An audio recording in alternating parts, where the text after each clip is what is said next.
Grace and peace. I want to address a few things that I feel like are always separated in today's culture that in reality aren't separated, and to warn people about the false doctrines and the ideologies that come from separating these particular nuances and facets of life and nature, which all take place in the mind, the creative intelligence.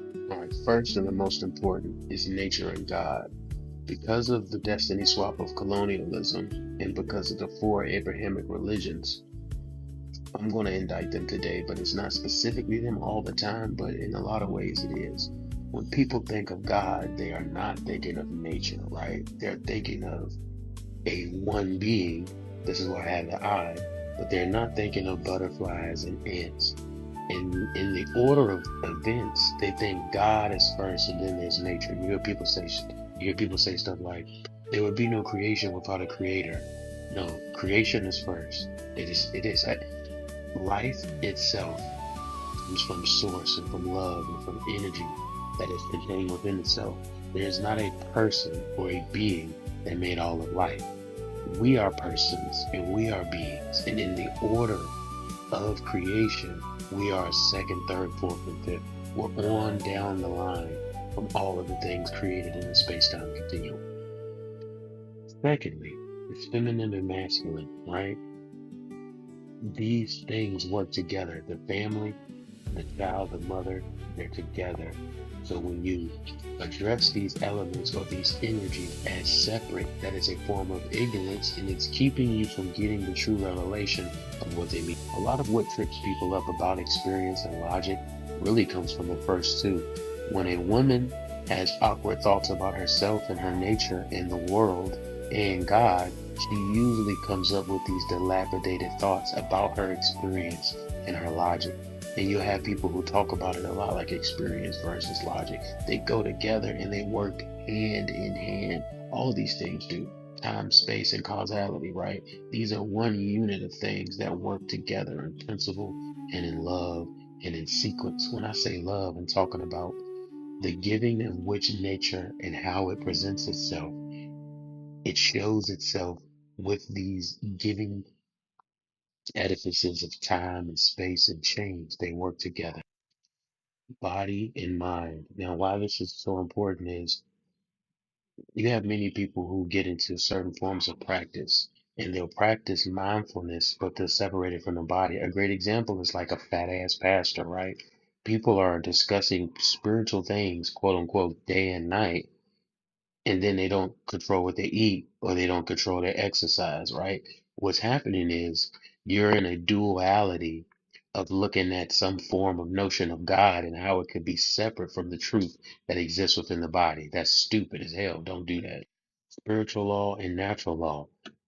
What's so cute about this is I'm showing you spirit as wind and then I'm showing you natural law as a leaf. But what's funny is when I show you those signs and symbols, they're kind of obviously connected when you look at it. But you'll see in life how people try to say a law of conservation or a law of cause and effect or Moore's law or something that is natural and scientific. That, oh no, that's separate from spiritual. Those are separate different things. No, they actually work hand in hand and they're tangible, right?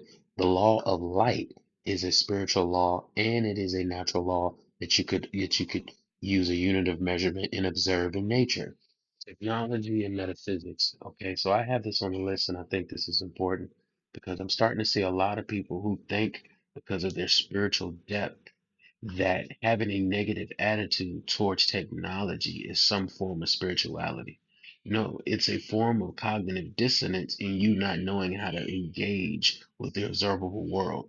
It's also you walking in fear because you don't know how to use things. The mentality that people are always being controlled, that there's a boogeyman behind technology, behind the news, behind politics, behind, you're just in fear, right? And it's showing that you don't understand the causality of things or how to be creative. You're probably lost to you're you're you're lost to the divine feminine and masculine energies. Now, what's funny about this list is it's self-causative. What do I mean?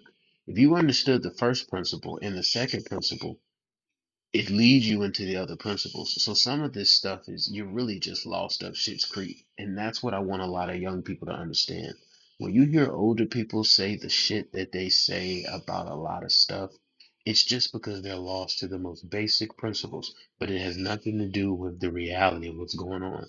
Once again, technology and metaphysics, meaning the truth that takes place within the body, are egregiously connected, right?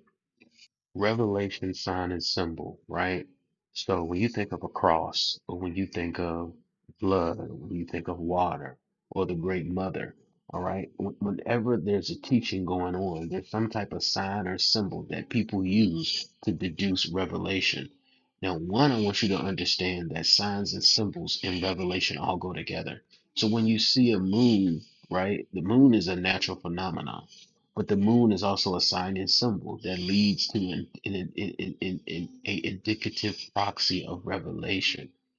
Um, my point here really is simple. I'm trying to make a deep point, but it's not that deep. It's just that revelation comes from an understanding of signs and symbols, right? And you can see that in the symbols that I have on here in emojis, but even understanding that when you bring up nature or God, people get a certain sign or symbol in their mind, right?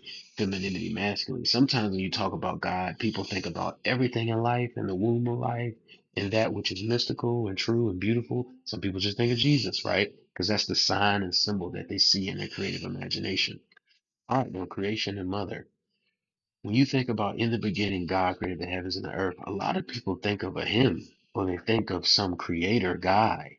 No, creation and mother go hand in hand. They should not be separated, right? Evil and ignorance. My point with that is evil and ignorance is always a downtrend. A lot of people talk like there's possibilities that when you do things evil, things will grow for you. It's like people, when people think about the government or the powers that be or some reptilians, they always try to talk about these people as if they're evil and they're trying to take, kill, steal, and destroy, and that's how they gain profit. You cannot gain profit in ignorance. That would be a form of ignorance, and it just shows that you gotta call a man like me to the table. Niggas just don't know what they're talking about. Preachers just don't know what they're talking about. Spiritual people don't know what they're talking about. Sometimes scientists don't know what they're talking about. And why? And you say, well, George, how are you acting like you just? To be honest, I'm not acting anything.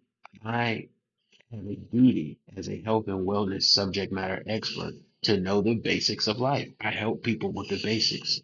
So I'm not going to be able to serve in any area of life where the basics and the fundamentals of things are not that important. If they are, you can call me. Last but not least, order and results. And I have a key there, and I have a wizard and a fairy. And I say that because let's work backwards. Results to order. A lot of people act like what happens in life comes from a genie. It comes from some mystical power. But it happens from a certain order of events. Even in ignorance and chaos and things that we think shouldn't happen or we don't want to happen. They happen because of order, right? Even the disrespect of order leads to the certain results that we have. What is my point? When you look at this list and you don't separate these things and you keep them together and you understand order, you can use the signs and the symbols and the revelation and the metaphysics and the technology and the natural law and the spiritual law and the mind and the body and the causality of time and space and the logic and experience and the masculine and feminine energies of you and the world and the nature of God and the God of nature within nature, right? To produce all of life by cooperating with life. And that is why none of these things in the Spirit of God should be separated, right? All that worship in spirit must worship in spirit and in truth.